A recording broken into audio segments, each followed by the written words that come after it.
হয় NHM-ৰ তিনিদিনীয়া বিক্ষোভ কাৰ্যসূচীৰ আজি দ্বিতীয়টো দিন হয়। মই বৰ্তমান উপস্থিত আছো গোসাইগাঁৱৰ যিটো NHM-ৰ কাৰ্যালয় আছে সেই কাৰ্যালয়ত মই বৰ্তমান উপস্থিত আছো।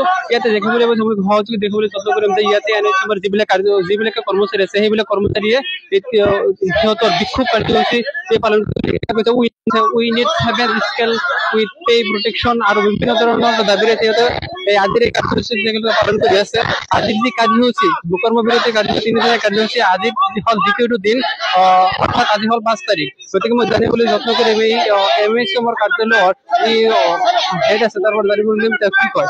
হয় হয়, যিহেতু আপোনালোকৰ তিনিদিনীয়া কাৰ্যসূচীৰ আজি দ্বিতীয়টো দিন, গতিকে আপোনালোকে কি কি কাৰ্যসূচী হাতত লৈছে বা আপোনালোকৰ কি বিক্ষোভ কাৰ্যসূচী আছে? হয়, আপোনালোকৰ দ্বাৰা ধন্যবাদ জনাইছো। আমি যোৱা 3 দিনৰ কাৰ্যসূচী লৈ পেলাই আমি আন্দোলনত বহিছো কৰ্মবিৰতিত। আমি এদিন অলৰেডি উকলি গৈছে, আজিও আমি কৰ্মবিৰতি কৰি আছো। আমি গভৰ্ণমেণ্টক বাৰম্বাৰ অনুৰোধ জনাই আছিলো। আমি প্ৰায় 20 বছৰৰ কালৰ পৰা NHM কৰ্মীখিনি আমি কণ্ট্ৰেকচুৱেল হিচাপে কাম কৰি আছো। আমি বাৰম্বাৰ মেমৰেণ্ডাম দিয়াৰ পিছত তেখেতসকলে আমাৰ ধৰণৰ কোনো ধৰণৰ পদক্ষেপ লোৱা নাই।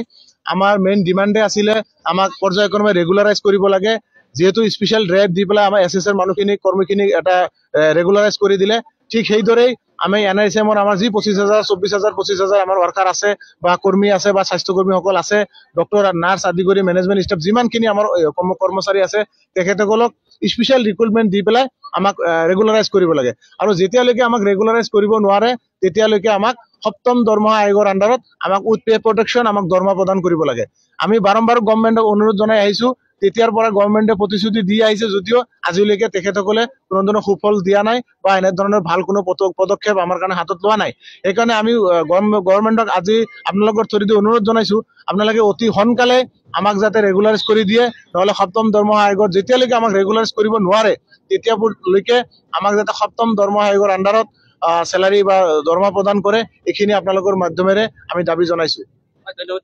হয়, যিহেতু তেওঁ জনালে যে বহুত দিনৰ পৰা এইবিলাক দাবী চৰকাৰৰ পক্ষত দিয়া হৈ আছে, যদি চৰকাৰে কিন্তু সিহঁতলোকৰ আশ্বাসহে প্ৰদান কৰি আছে। সিহঁতক কোনো ধৰণৰ তেনেদৰে ভাল এটা আশ্বাস দিয়া নাই এতিয়ালৈকে এইবিলাক কাৰ্যলৈ। গতিকে মই আৰু আজি কৰ্মচাৰী জানিব বিচাৰিম, আজি যিহেতু আপোনালোকৰ আজি যি কাৰ্যসূচী আছে এই কাৰ্যসূচী এতিয়ালৈকে হোৱা নাই, গতিকে আপোনালোকৰ যিমানখিনি দৰমহা সেই দৰমহাৰ আপোনালোকৰ পৰিয়ালটো কেনেকুৱা চলি আছে? আমাৰ পৰিয়াল নচলে, ল'ৰা ছোৱালী নচলে। আমি 2006-ৰ পৰা কাম কৰি আছো NHM-ত। আমাৰ একো নোৱা নাই। আমাৰ লগৰ বিলাক বহুত দৰমহাও পাই আছে। আমাক চেম পে চেম ৱৰ্ক দিব লাগে। আৰু সিহঁতৰ ল'ৰা ছোৱালী গুৱাহাটীত সিহঁতে পঢ়ি আছে, কিহত পঢ়ি আছে, আমি একো দৰমহাও পোৱা নাই। সিহঁতৰ লগত আমাৰ দৰমহাও বঢ়াই দিব লাগে। আকৌ চেম চাকৰিটো পাৰ্মানেণ্ট কৰি দিব লাগে। আমি কিমান কষ্ট ভুগি আছো। কভিডৰ সময়ত আমি ইমান কষ্ট কৰি ডিউটি কৰি আহিলো।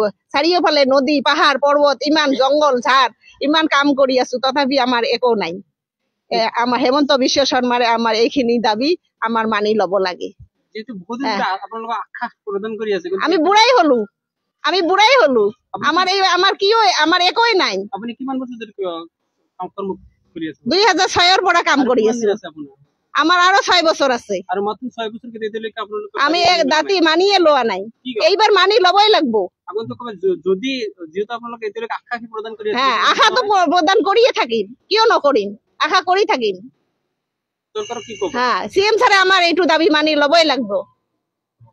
আমাৰ ৰেগুলাৰ কৰি দিব লাগিব। আমাৰ কি নাই না, আমাৰ ল'ৰা ছোৱালীৰ ভৱিষ্যত নাই। ইমান জিনিস বস্তু বাহিনীৰ দাম, আমি কি কৰিম? এইখিনি টকা আমাৰ কি হয়? একো নহয়।